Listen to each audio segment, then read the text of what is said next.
सत श्री अकाल, स्वागत है। गौरव शुक्ला मैं हां तुहाडे नाल ते इस बुलेटिन दे विच ਅਸੀਂ ਤੁਹਾਨੂੰ पूरे दिन का अपडेट देवांगे कि आखिर अज पूरे दिन की कुछ खास रहेगा, किस दे उत्ते नजर रहेगी, किहड़ियां खबरां अहम ने।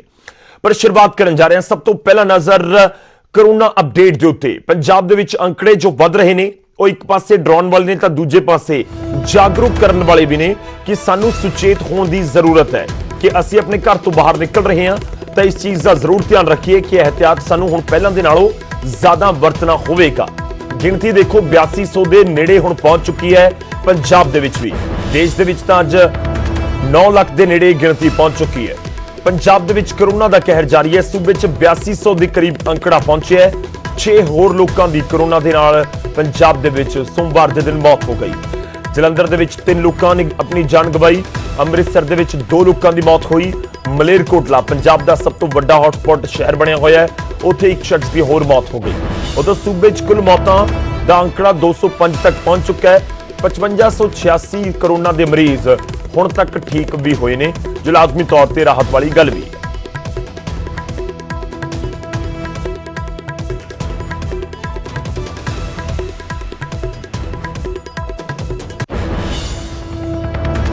उधर कोरोना के मद्देनजर लुधियाना प्रशासन के वल्लों वड्डा फैसला लिया गया है। जिहां डीसी दफ्तर दे विच फिजिकल पब्लिक डीलिंग नूं बंद कर दिता गया है। लोकां नूं सरकारी दफ्तर ना आउण दी अपील की जा रही है। लोकां दी सहूलत दे लई ईमेल, फोन नंबर ते व्हाट्सएप नंबर भी जारी किए गए हैं। जिले च 1400 के पार कोरोना का अंकड़ा पहुंचा होया। मैं लुधियाना का जिक्र कर रहा।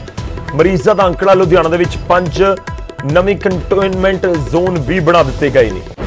इस समय लुधियाना, पटियाला, जलंधर, अमृतसर ये वो थावां ने जो बहुत ज्यादा प्रभावित ने। कोरोना के मद्देनजर लुधियाना प्रशासन के वल्लों वड्डा फैसला लिया गया है। डीसी दफ्तर दे विच फिजिकल पब्लिक डीलिंग बंद कर दी गई है, यानी कि तुसीं डीसी दफ्तर दे विच जाके उत्थे अधिकारियों दे नाल गलबात मुलाकात नहीं कर सकते। लोकां नूं अपील है कि तुसीं अपने घर ही रहो। ईमेल नंबर जारी कर दिता गया, फोन नंबर जारी किया गया है ते नाल ही जारी व्हाट्सएप नंबर भी किया गया कि इन्हां नंबरां दे उत्ते गलबात करके तुसीं अपनियां प्रॉब्लम्स दी सॉल्यूशन लै सकदे हो, बजाय इस दे कि तुसीं दफ्तर पहुंचो, उत्थे आके गलबात किसी नाल करो या फिर मिलो।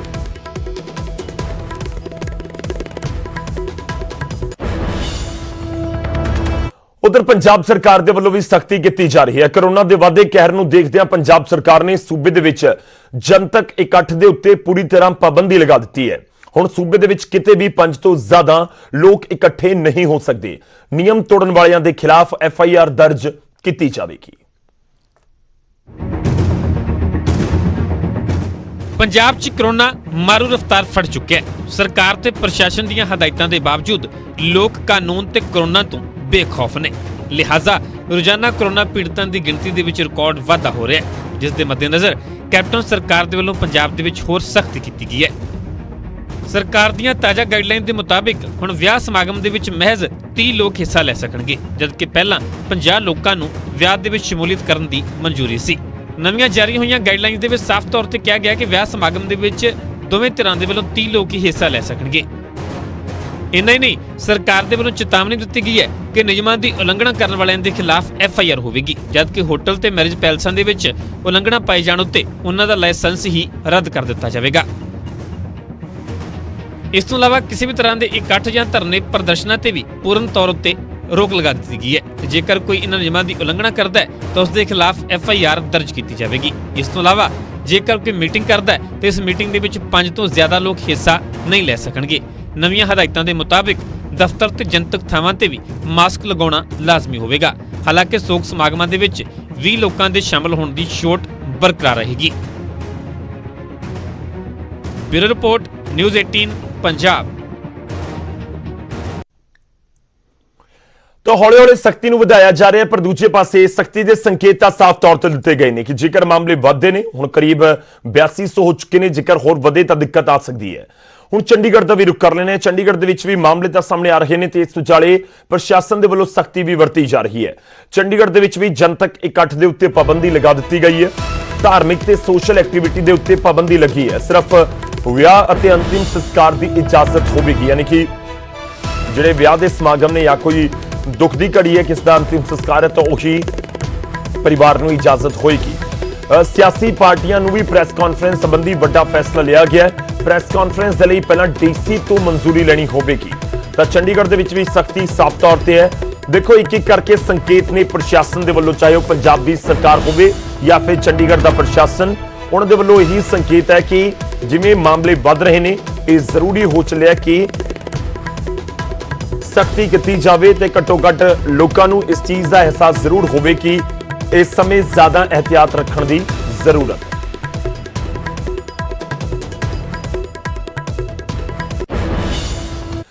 ਤਾਂ ਚੰਡੀਗੜ੍ਹ ਦੇ ਨਾਲ ਹੀ ਜੁੜੀ ਹੋਈ ਵੱਡੀ ਖਬਰ ਹੈ ਇਸ ਸਮੇਂ ਦੀ। ਚੰਡੀਗੜ੍ਹ ਦੇ ਵਿੱਚ ਕੋਰੋਨਾ ਦੇ ਮਾਮਲੇ ਹੋਰ ਸਾਹਮਣੇ ਆ ਰਹੇ ਨੇ। ਜੀ ਹਾਂ, 29 ਨਵੇਂ ਇਕੱਠੇ ਕੇਸ ਸਾਹਮਣੇ ਆਏ ਨੇ ਚੰਡੀਗੜ੍ਹ ਦੇ ਵਿੱਚ। ਰਾਜਧਾਨੀ ਦੇ ਵਿੱਚ ਹੁਣ ਤੱਕ ਕੁੱਲ 588 ਮਾਮਲੇ ਸਾਹਮਣੇ ਆ ਚੁੱਕੇ ਨੇ। ਐਕਟਿਵ ਕੇਸਾਂ ਦੀ ਇਸ ਸਮੇਂ ਗਿਣਤੀ 157 ਹੈ। ਚੰਡੀਗੜ੍ਹ ਦੇ ਵਿੱਚ 8 ਕੋਰੋਨਾ ਮਰੀਜ਼ਾਂ ਦੀ ਮੌਤ ਹੋ ਚੁੱਕੀ ਹੈ। ਵੱਡੀ ਖਬਰ ਇਸ ਸਮੇਂ ਅਸੀਂ ਤੁਹਾਨੂੰ ਦੱਸ ਰਹੇ ਹਾਂ। ਇੱਕ ਪਾਸੇ ਚੰਡੀਗੜ੍ਹ ਪ੍ਰਸ਼ਾਸਨ ਲਗਾਤਾਰ ਸਖਤੀ ਕਰ ਰਿਹਾ। ਕਿਉਂ ਸਖਤੀ ਕਰ ਰਿਹਾ ਹੈ? ਕਿਉਂਕਿ ਇਸ ਤਰੀਕੇ ਨਾਲ ਕੇਸਿਸ ਸਾਹਮਣੇ ਆ ਰਹੇ ਨੇ। 29 ਨਵੇਂ ਮਾਮਲੇ ਰਿਪੋਰਟ ਕੀਤੇ ਗਏ ਨੇ ਚੰਡੀਗੜ੍ਹ ਦੇ ਵਿੱਚ ਤੇ ਹੁਣ ਮਾਮਲੇ ਵੱਧ ਕੇ ਰਾਜਧਾਨੀ ਚੰਡੀਗੜ੍ਹ ਦੇ ਵਿੱਚ 588 ਤੱਕ ਪਹੁੰਚ ਚੁੱਕੇ ਨੇ। ਐਕਟਿਵ ਕੇਸਿਸ ਦਾ ਮੈਂ ਜ਼ਿਕਰ ਕਰਾਂ ਤਾਂ ਇਸ ਸਮੇਂ 157 ਲੋਕ ਅਜਿਹੇ ਨੇ ਜਿਨ੍ਹਾਂ ਦਾ ਵੱਖ-ਵੱਖ ਥਾਵਾਂ ਦੇ ਉੱਤੇ ਇਲਾਜ ਚੱਲ ਰਿਹਾ। ਚੰਡੀਗੜ੍ਹ ਦੇ ਵਿੱਚ ਹੁਣ ਤੱਕ 8 ਲੋਕਾਂ ਦੀ ਮੌਤ ਕੋਰੋਨਾ ਦੀ ਵਜ੍ਹਾ ਦੇ ਨਾਲ ਹੋ ਚੁੱਕੀ ਹੈ।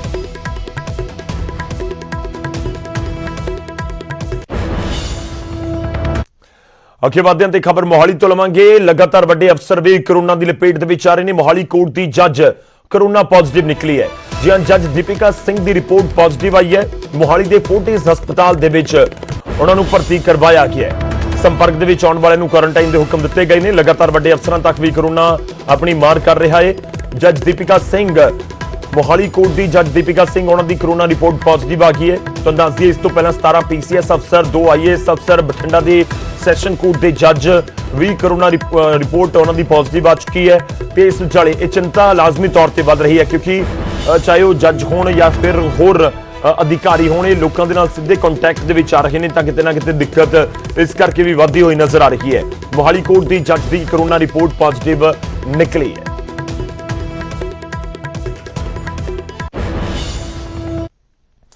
ਅਗਲੀ ਖਬਰ ਦਾ ਰੁਖ ਕਰਦੇ ਹਾਂ ਤੇ ਹੁਣ ਗੱਲ ਹੋਵੇਗੀ ਵਿਦਿਆਰਥੀਆਂ ਦੀ। ਪੰਜਾਬ ਯੂਨੀਵਰਸਿਟੀ ਚੰਡੀਗੜ੍ਹ UGC ਨੂੰ ਚਿੱਠੀ ਲਿਖੇਗੀ। ਸਿੰਡੀਕੇਟ ਦੇ ਵੱਲੋਂ ਇਮਤਿਹਾਨਾਂ ਨੂੰ ਲੈ ਕੇ ਇਹ ਚਿੱਠੀ ਲਿਖੀ ਜਾਏਗੀ। ਵਰਤਮਾਨ ਹਾਲਾਤ ਦੇ ਵਿੱਚ ਇਮਤਿਹਾਨ ਲੈਣਾ ਸੰਭਵ ਨਹੀਂ ਹੈ। ਇਹ ਜ਼ਿਕਰ ਕੀਤਾ ਗਿਆ ਚਿੱਠੀ ਦੇ ਜ਼ਰੀਏ। ਕੋਰੋਨਾ ਕਰਕੇ ਇਮਤਿਹਾਨ ਲੈਣਾ ਸੰਭਵ ਨਹੀਂ ਹੈ। ਹੋਰ ਬਦਲ ਲੱਭਣ ਦੇ ਲਈ ਇੱਕ ਕਮੇਟੀ ਬਣਾਈ ਗਈ ਹੈ ਜੋ ਦੱਸੇਗੀ ਕਿ ਜੇਕਰ ਐਗਜ਼ਾਮ ਨਹੀਂ ਹੋਣਗੇ ਤਾਂ ਫਿਰ ਕੀ ਹੋਏਗਾ। ਪਰ ਪੰਜਾਬ ਯੂਨੀਵਰਸਿਟੀ ਸਾਫ਼ ਕਰ ਰਹੀ ਹੈ ਕਿ ਅਸੀਂ ਨਹੀਂ ਲੈ ਸਕਦੇ ਐਗਜ਼ਾਮ। ਜਿਸ ਤਰੀਕੇ ਦੀ ਕੰਡੀਸ਼ਨ ਇਸ ਸਮੇਂ ਹੈਗੀ ਹੈ, ਜੇਕਰ ਐਗਜ਼ਾਮ ਲਏ ਤਾਂ ਦਿੱਕਤ ਹੋ ਸਕਦੀ ਹੈ, ਕੋਰੋਨਾ ਵੱਧ ਸਕਦਾ ਹੈ। ਇਸ ਨੂੰ ਧਿਆਨ ਦੇ ਵਿੱਚ ਰੱਖਦੇ ਹੋਏ ਇਹ ਚਿੱਠੀ ਲਿਖੀ ਗਈ ਹੈ ਕਿ ਪੰਜਾਬ ਯੂਨੀਵਰਸਿਟੀ UGC ਨੂੰ ਚਿੱਠੀ ਲਿਖੀ ਗਈ ਹੈ ਕਿ ਸਿੰਡੀਕੇਟ ਦੇ ਵੱਲੋਂ ਇਮਤਿਹਾਨਾਂ ਦੇ ਸੰਬੰਧੀ ਚਿੱਠੀ ਲਿਖੀ ਜਾਵੇਗੀ। ਮੈਂ ਅਪਡੇਟ ਕਰ ਦਵਾਂ ਕਿ ਚਿੱਠੀ ਲਿਖੇ ਜਾਣ ਦਾ ਜ਼ਿਕਰ ਕੀਤਾ ਗਿਆ ਹੈ ਕਿ ਅਸੀਂ ਜਿਹੜੀ ਕਰੰਟ ਸਿਚੁਏਸ਼ਨ ਇਸ ਸਮੇਂ ਹੈਗੀ ਹੈ ਉਸ ਦੇ ਵਿੱਚ ਐਗਜ਼ਾਮ ਨਹੀਂ ਲੈ ਸਕਦੇ ਬੱਚਿਆਂ ਦੇ।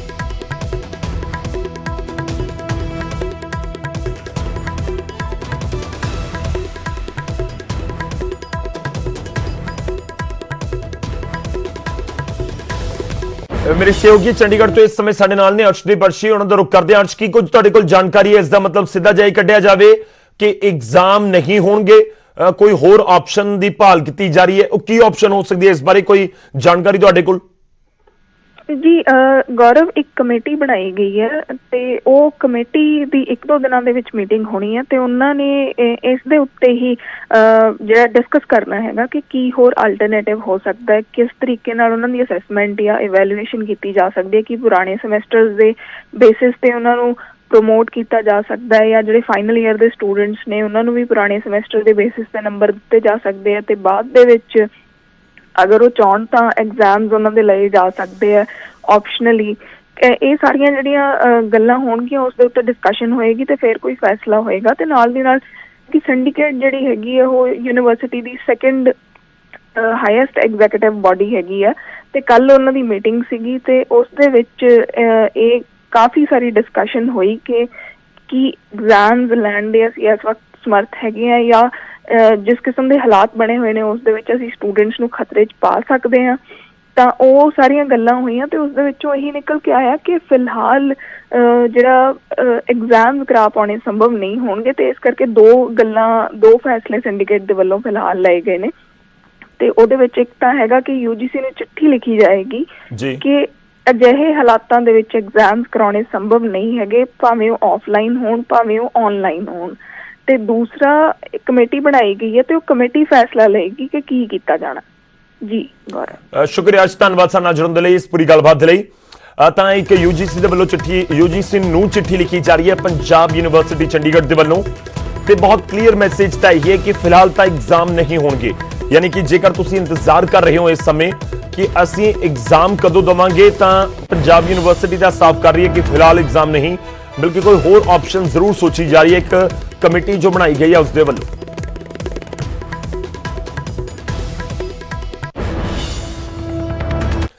ਅੱਗੇ ਵਧਦਿਆਂ ਤੇ ਹੁਣ ਗੱਲ ਹੋਵੇਗੀ ਬਰਗਾੜੀ ਬੇਅਦਬੀ ਮਾਮਲੇ ਦੀ। ਇਸ ਮਾਮਲੇ ਦੇ ਵਿੱਚ ਹੁਣ ਡੇਰਾ ਸੱਚਾ ਸੌਦਾ ਦਾ ਪੱਖ ਵੀ ਸਾਹਮਣੇ ਆਇਆ ਹੈ। ਡੇਰਾ ਸੱਚਾ ਸੌਦਾ ਦੇ ਨੁਮਾਇੰਦਿਆਂ ਨੇ ਤਾਂ ਪੂਰੀ ਤਫਤੀਸ਼ ਨੂੰ ਸਾਜ਼ਿਸ਼ ਕਰਾਰ ਦੇ ਦਿੱਤਾ ਤੇ ਨਾਲ ਹੀ ਕਿਹਾ ਕਿ ਡੇਰਾ ਪ੍ਰੇਮੀ ਬੇਅਦਬੀ ਬਾਰੇ ਸੋਚ ਵੀ ਨਹੀਂ ਸਕਦੇ।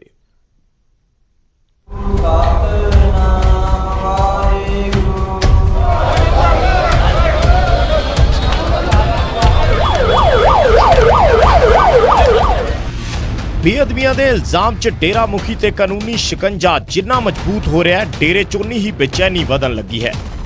ਪਹਿਲਾਂ ਲਿਖਤੀ ਬਿਆਨ ਤੇ ਹੁਣ ਖੁਦ ਸਾਹਮਣੇ ਆ ਕੇ ਡੇਰਾ ਸੱਚਾ ਸੌਦਾ ਦੇ ਨੁਮਾਇੰਦਿਆਂ ਨੇ ਪੰਜਾਬ ਪੁਲਿਸ ਦੀ ਪੂਰੀ ਤਫਤੀਸ਼ ਨੂੰ ਹੀ ਸਾਜ਼ਿਸ਼ ਕਰਾਰ ਦੇ ਦਿੱਤਾ ਹੈ। ਇਸ ਦੇ ਲਈ ਦੁਹਾਈ CBI ਦੀ ਕਲੋਜ਼ਰ ਰਿਪੋਰਟ ਦੀ ਵੀ ਦਿੱਤੀ ਜਾ ਰਹੀ ਹੈ, ਜਿਸ ਤੇ ਫੈਸਲਾ ਖੁਦ CBI ਨੇ ਹੀ ਰੁਕਵਾਇਆ ਹੈ। ਇੱਕੋ ਮੁਕੱਦਮਾ ਹੈ, ਉਹਨੂੰ ਦੋ ਅਦਾਲਤਾਂ ਦੇ ਵਿੱਚ ਚੱਲ ਰਿਹਾ ਹੈ। ਇੱਕ ਮੁਲਜ਼ਮ ਨੂੰ ਇਹ ਨਹੀਂ ਪਤਾ ਮੇਰਾ ਟ੍ਰਾਇਲ ਫਰੀਦਕੋਟ ਚੱਲਣਾ ਹੈ ਜਾਂ ਮਾਨਯੋਗ ਅਦਾਲਤ CBI ਦੇ ਵਿੱਚ ਚੱਲਣਾ ਹੈ, ਔਰ ਵਕੀਲਾਂ ਨੂੰ ਵੀ ਹਾਲੇ ਤੱਕ ਇਹ ਨਹੀਂ ਪਤਾ ਲੱਗ ਰਿਹਾ ਵੀ ਇਹ ਅਦਾਲਤ ਕਿਹੜੀ ਚੱਲਣਾ। ਵਕੀਲ ਆਪਦੀ ਕਾਨੂੰਨੀ ਪੂਰੀ ਲੜ ਰਹੇ ਹੈ, ਲੜਾਈ ਪੂਰੀ ਲੜ ਰਹੇ ਹੈ। ਇੱਕੋ ਕੇਸ ਹੈ ਸ਼੍ਰੀ ਗੁਰੂ ਗ੍ਰੰਥ ਸਾਹਿਬ ਜੀ ਦੀ ਬੇਅਦਬੀ ਦੀ ਚੋਰੀ ਵਾਲਾ 63 ਨੰਬਰ ਮੁਕੱਦਮਾ, ਜਿਹਦਾ ਕਿ ਚਲਾਨ ਫਰੀਦਕੋਟ ਦੇ ਵਿੱਚ ਪੈਂਡਿੰਗ ਹੈ ਔਰ ਕਲੋਜ਼ਰ ਰਿਪੋਰਟ CBI ਮਾਨਯੋਗ CBI ਅਦਾਲਤ ਮੋਹਾਲੀ ਦੇ ਵਿੱਚ ਪੈਂਡਿੰਗ ਹੈ। ਇਹ ਤੁਹਾਡੇ ਸਾਹਮਣੇ ਸਾਰਾ ਕੁਝ। ਅਸੀਂ ਇਹ ਗੱਲ ਸਮਾਜ ਦੇ ਵਿੱਚ ਰੱਖਣਾ ਚਾਹੁੰਦੇ ਹਾਂ ਵੀ ਇਹ ਜਿਹੜੇ ਆਰੋਪੀ ਬਣਾਏ ਗਏ ਆ ਪੰਜਾਬ ਪੁਲਿਸ ਨੇ, ਇਹ ਬਿਲਕੁਲ ਧੱਕਾ ਗੈਰ ਕਾਨੂੰਨੀ ਤਰੀਕੇ ਦੇ ਨਾਲ ਤਸ਼ੱਦਦ ਢਾ ਕੇ ਇਹ ਬਣਾਏ ਗਏ। ਡੇਰੇ ਵਾਲਿਆਂ ਨੂੰ ਲੱਗਦਾ ਕਿ ਇਹ ਸਭ ਬਦਲਾਖੋਰੀ ਦੀ ਸਿਆਸਤ ਹੈ, ਕਿਉਂਕਿ ਉਹਨਾਂ ਨੇ ਲਗਾਤਾਰ 2 ਚੋਣਾਂ 'ਚ ਅਕਾਲੀ ਦਲ ਨੂੰ ਸਮਰਥਨ ਕੀਤਾ ਸੀ ਤੇ ਮੌਜੂਦਾ ਸਰਕਾਰ ਕਿਸੇ ਨਾ ਕਿਸੇ ਢੰਗ ਨਾਲ ਡੇਰੇ ਤੇ ਅਕਾਲੀਆਂ ਦੇ ਤਾਰ ਜੋੜਨ ਦੀ ਕੋਸ਼ਿਸ਼ 'ਚ ਲੱਗੀ ਹੈ। 2007 'ਚ ਵੀ ਕੀਤੀ ਹੈ ਸਪੋਰਟ, ਉਸ ਟਾਈਮ ਤੇ ਸਰਕਾਰ ਹਕੂਮਤ ਹੋਰ ਸੀ। 2017 ਦੇ ਵਿੱਚ ਵੀ ਕੀਤੀ, ਉਸ ਸਮੇਂ ਹਕੂਮਤ ਹੋਰ ਹੈ। ਤਾਂ ਸਾਡੇ ਨਾਲ ਜਾਤੀਆਂ ਉਦੋਂ ਵੀ ਹੋਣਗੀਆਂ, ਜਾਤੀਆਂ ਅੱਜ ਵੀ ਹੋਣਗੀਆਂ। ਹੁਣ ਐਸਾ ਵੀ ਨਹੀਂ ਹੈ ਕਿ ਇਕੱਲੇ ਹੀ ਡੇਰੇ ਦੇ ਦਰ ਤੇ ਸਮਰਥਨ ਦੇ ਲਈ ਗਏ ਹੋਣ। ਉੱਥੇ ਕਾਂਗਰਸੀ ਵੀ ਦੇਖੇ ਗਏ ਨੇ ਜੋ ਕਈ ਵਾਰ ਡੇਰੇ ਦੇ ਚੱਕਰ ਲਗਾ ਚੁੱਕੇ ਨੇ, ਪਰ ਜਦ ਡੇਰੇ ਤੇ ਬੇਅਦਬੀਆਂ ਦੇ ਦਾਗ ਲੱਗ ਰਹੇ ਹੋਣ ਤਾਂ ਵਿਰੋਧੀ ਖੇਮੇ ਵਾਲੇ ਹੀ ਉਹਨਾਂ ਨੂੰ ਜ਼ਿਆਦਾ ਨਜ਼ਦੀਕ ਦੇਖਣਗੇ। हमें जो समर्थन दिया था 2007 में, हमने कोई सौदेबाजी नहीं की थी। कोई भी व्यक्ति किसी को भी वोट डाल सकता है, लेकिन 2017 का जो चर्चा छिड़ी हुई है वो क्योंकि गुरु ग्रंथ साहब के पावन पन्नों की बेअदबी हुई थी। लेकिन सुखबीर बादल ने अकाल तख्त के जथेदार को हुक्म भेज करके माफी दिला दी। ये किसने दिलाई भाई? सुखबीर बादल जी, ये सौदा था।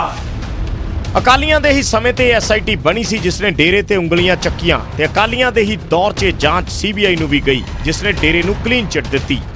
ਯਾਨੀ 2 ਜਾਂਚ ਏਜੰਸੀਆਂ ਤੇ 2 ਅਲੱਗ-ਅਲੱਗ ਨਤੀਜੇ, ਜਿਸ ਦਾ ਇਸਤੇਮਾਲ ਹਰ ਕੋਈ ਆਪਣੀ ਸਿਆਸੀ ਸਹੂਲੀਅਤ ਦੇ ਹਿਸਾਬ ਨਾਲ ਕਰ ਰਿਹਾ ਹੈ।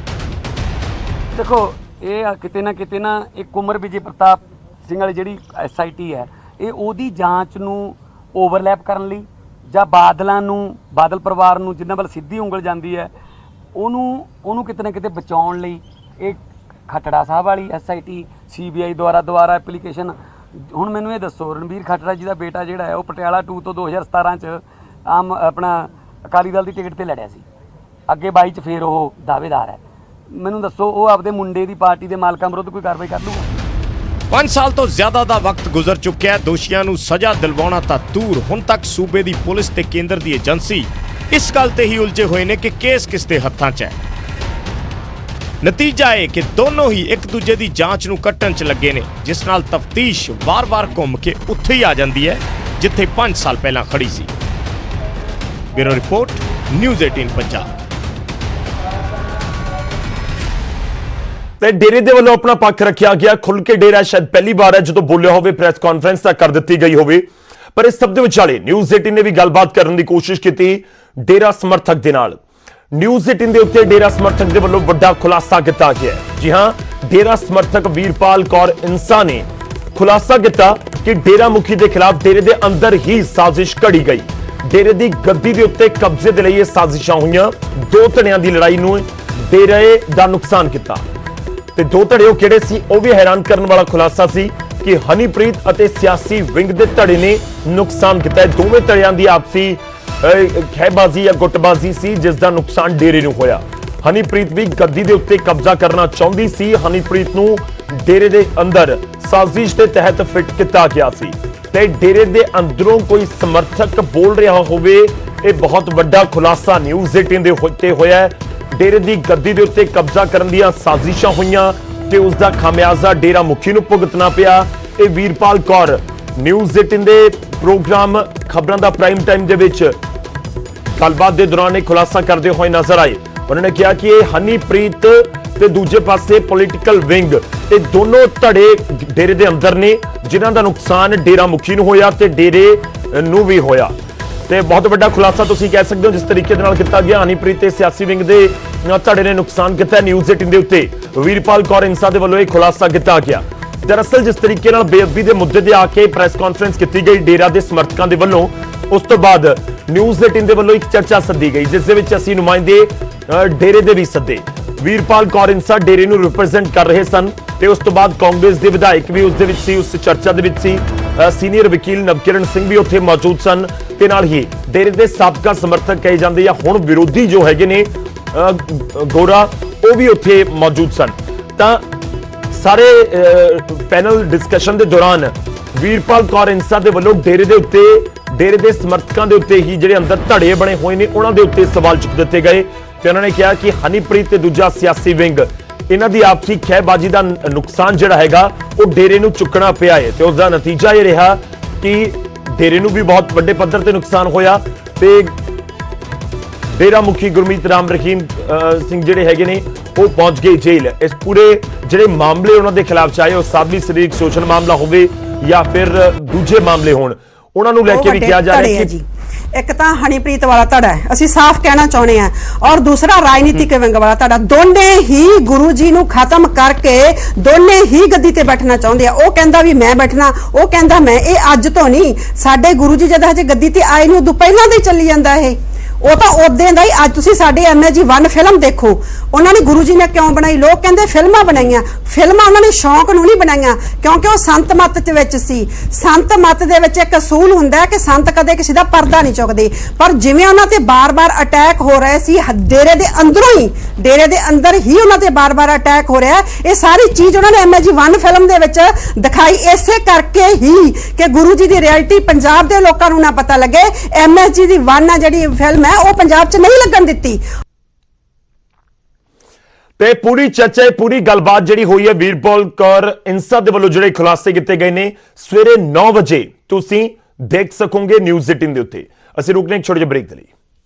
ਬ੍ਰੇਕ ਤੋਂ ਬਾਅਦ ਇੱਕ ਵਾਰ ਫਿਰ ਤੋਂ ਤੁਹਾਡਾ ਸਵਾਗਤ ਹੈ। CBSE ਦੇ ਵੱਲੋਂ ਦੇਸ਼ ਭਰ ਦੇ ਵਿੱਚ 12ਵੀਂ ਜਮਾਤ ਦੇ ਨਤੀਜਿਆਂ ਦਾ ਐਲਾਨ ਕਰ ਦਿੱਤਾ ਗਿਆ। ਲੁਧਿਆਣਾ ਜ਼ਿਲ੍ਹੇ ਦਾ ਨਤੀਜਾ 100% ਰਿਹਾ ਹੈ। ਲੁਧਿਆਣਾ ਦੇ ਸੈਕਰਡ ਹਾਰਟ ਸਕੂਲ ਸਰਾਭਾ ਨਗਰ ਬ੍ਰਾਂਚ ਦੀਆਂ ਵਿਦਿਆਰਥਣਾਂ ਨੇ ਮੱਲਾਂ ਮਾਰੀਆਂ ਨੇ।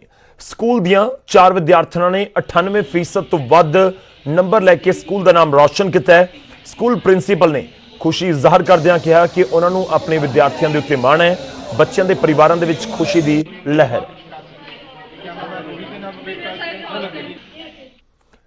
ਇਸ ਬੁਲੇਟਿਨ ਦੇ ਵਿੱਚ ਨਹੀਂ, ਤੁਸੀਂ ਬਣੇ ਰਹੋ ਨਿਊਜ਼ 18 ਦੇ ਨਾਲ।